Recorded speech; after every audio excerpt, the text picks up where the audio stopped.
Remember when Duke women's basketball lost a regular season game? It's been a while. To be exact, it was on December 4th at home against number 5 LSU, 93 to 77. Yeah, they won 17 straight games until this one. They lost to Clemson on the road, 53 to 51. And I apologize for looking down because I cannot memorize all this stuff. Duke is no longer perfect in the ACC. They're 15 and 1, 20 and 7 overall. I expect them to drop in the rankings, and this could impact NCAA tournament seeding down the line. And Clemson's now 19 and 9 overall, 10 and 6 in the ACC, and helps their case to make the NCAA tournament. And Duke was up at halftime 29 to 23. Second half, Duke only scored 22 points. Clemson scored 30, including 23 in the fourth quarter. But there's more to the game than that.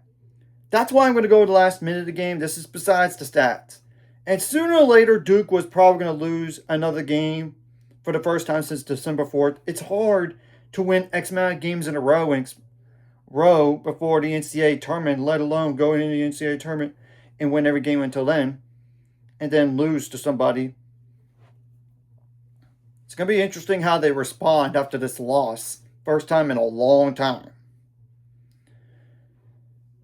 Okay, around like 108 left in the game.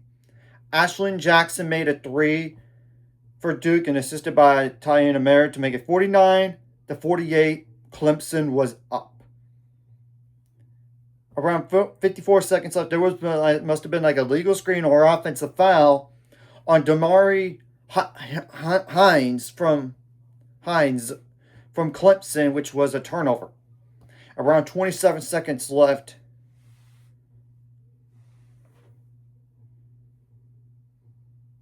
Ashlyn Jackson missed a 3 for Duke, but Riley Nelson got the offensive board, and around 19 seconds left, they call a timeout. And Tiana Merritt did turn the ball over around 16 seconds left, which was stolen by Mia Moore from Clemson, and Toby Fournier had the foul around 13 seconds left. And Damari Hines went to the line, made the first free throw, but missed the second. So they left the door open for Duke to potentially take the lead. It was 50 to 48. And Toby Fournier got the defense board and Duke called timeout. And Riley Nelson made a 3 around 9 seconds left, assisted by Ashlyn Jackson to make it 51-50. Duke was up. Clemson didn't call timeout. And Hannah Kahn made a 3 assisted by Maya Moore, and it was a good look, too. And to make it a 53 to 51, and Duke did obviously call timeout. And Clemson did foul by Hannah Kahn around 3 seconds left, and obviously Duke didn't get the shot up in time. So that was ball game right there. Now Duke shot 44% from the field on 48 attempts, 36% on threes on 11 attempts, 56% on free throws on 9 attempts. You got to be a little bit better there. Right? Make 2 of those, that game goes to overtime. 30 rebounds, 6 of those offensive, 12 assists, 17 turnovers, 5 steals, 7 blocks, 15 fouls, only 4 points off the bench. I mean, Jordan Wood with 3 points, and Ariana Roberson with 1. And this was actually her. Yeah, she's played this year, but still. Only 2 double-digit scores. It was Toby Fournier with 18 points and Riley Nelson with 10, so 28 points right there. And 2 players scored 61 points this game. I mean, Delaney Thomas has 7 points, and she's like a double-digit scorer, while Tiana Merritt had 9 points, and she's usually a double-digit scorer. Now, Clemson had how many bench points? Morgan Lee with 5, Hannah Kahn with 3, and that was an important one at that for Clemson in this game, and 11 points from Taylor Johnson Matthews. So, thus, it was 19 points. 3 double-digit scores combined from Mia Moore had 11. Damari Hines had 13. So that's 24 plus 11 from earlier from Taylor Johnson Matthews. That's 35 points.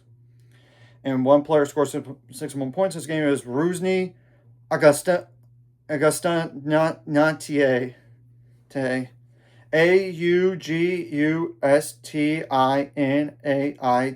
Apologize if I butchered that. And Clemson only shot 32% from the field on 56 attempts.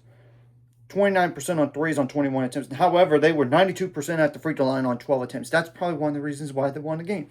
They did have 34 rebounds, 12 of those offensive, 11 assists, 12 turnovers, 6 steals, 2 blocks, and 11 fouls. Now we're going to go over the points off turnovers, points in the paint, and fast break points as well. Points off turnovers did favor Clemson, 17-12. Fast break points did favor Clemson as well, 6-5. And points in the paint were even, 22 apiece. Great run by Duke to win 17 in a row. But at some point, you were going to lose another game. It's more like, when was it going to happen? Well, your next game, I don't think you should lose in that. And this is besides like ACC tournament. On February 26th, you get Florida State at home. But then you got to go on the road to North Carolina, your rival, on March 1st. And remember, that was a tight game with them on the first time when you played them at Duke. Now, Clemson, what's the remaining of the schedule? You got California on the road. They're fighting for the NCAA tournament lives on February 26th. And then March 1st, you got to go on the road to Stanford. They're fighting for NCAA tournament lives too. So anyways, if you like this content, hit the like, subscribe button. See you guys later on the road to 800 subscribers. Ultimate goal. It's 1,000 more. So make my scores like video. Comfort really help two backgrounds. Some more people see this. Sharing the video does help as well. So more people can watch. And if you're watching and you're not subscribed, hit subscribe button for notification bell as well.